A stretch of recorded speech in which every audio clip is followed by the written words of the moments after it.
Justice Yashwant Verma के खिलाफ महाभियोग चलाने की तैयारी देश की संसद में चल रही है।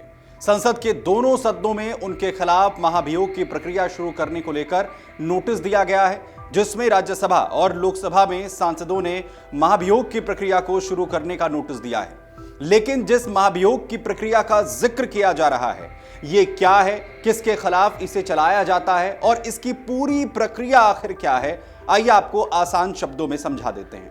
सबसे पहले सवाल, क्या है महाभियोग?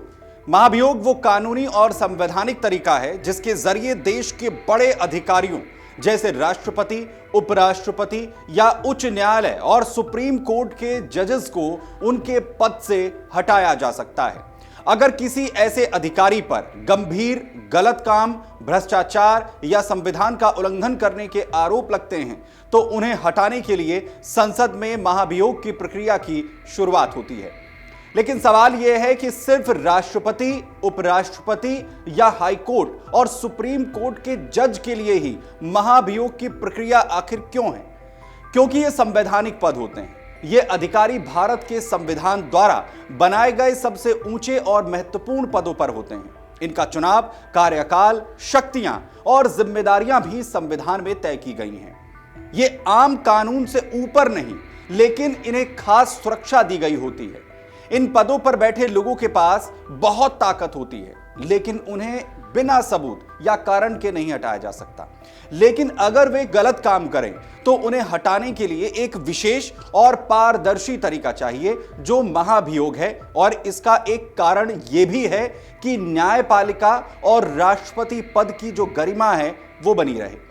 दरअसल जजों और राष्ट्रपति जैसे पदों पर बैठे लोगों से यह उम्मीद होती है कि वे निष्पक्ष और ईमानदार रहें। अगर उन पर सीधे पुलिस केस या आम तरीके से कार्रवाई हो तो इससे उनकी स्वतंत्रता और निष्पक्षता पर असर पड़ सकता है। और इसीलिए उनके लिए हटाने की एक सख्त, लंबी और निष्पक्ष प्रक्रिया बनाई गई है, ताकि कोई सरकार या पार्टी इन्हें आसानी से ना हटा सके।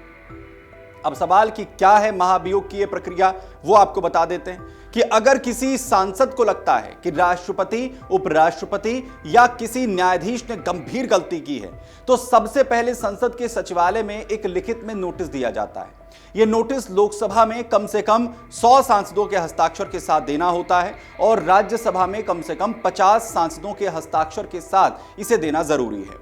लेकिन ऐसा नहीं है कि दोनों सदनों में इसे देना जरूरी हो। किसी एक सदन में देने से भी यह प्रक्रिया जो है वो शुरू हो सकती है। लेकिन सांसदों के हस्ताक्षर का जो नियम है, जिस भी सदन में इस नोटिस को दिया जा रहा है वो लागू जरूर होगा। वहीं नोटिस के बाद सदन के सभापति या चेयरमैन मोशन को स्वीकार करने का फैसला लेते हैं। यानी अगर राज्यसभा में नोटिस को दिया गया है तो राज्यसभा के सभापति मौजूदा साक्ष्यों के आधार पर यह तय करेंगे कि मोशन को स्वीकार करना है या फिर नहीं। ठीक वैसे ही कि अगर नोटिस लोकसभा में दिया गया है तो लोकसभा अध्यक्ष की जिम्मेदारी होगी कि मौजूदा साक्ष्यों के आधार पर मोशन को स्वीकार करना है या फिर नहीं। फिर होता है कमेटी का गठन।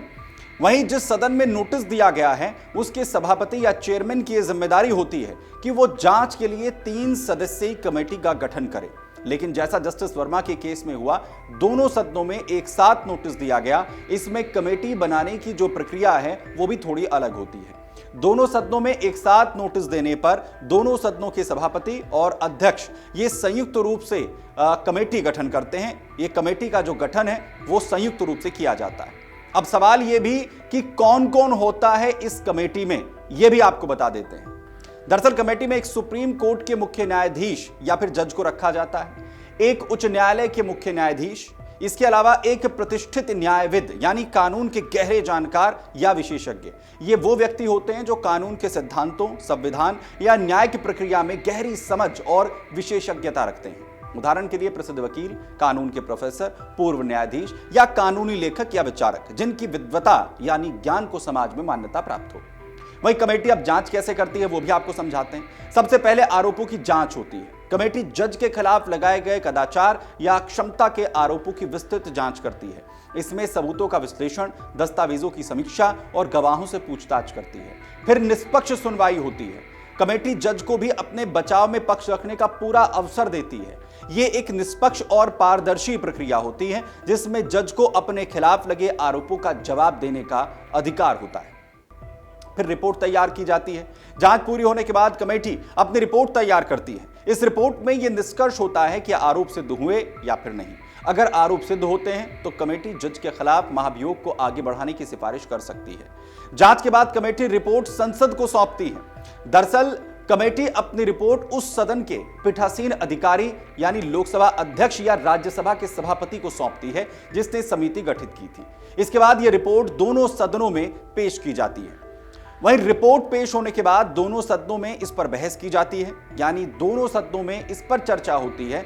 लंबी चर्चा के बाद दोनों सदनों में मतदान करवाया जाता है, जिसके बाद अगर दोनों सदन रिपोर्ट की सिफारिश के आधार पर संवैधानिक पद पर बैठे अधिकारी को हटाने का प्रस्ताव करते हैं तो इसे राष्ट्रपति के पास भेज दिया जाता है।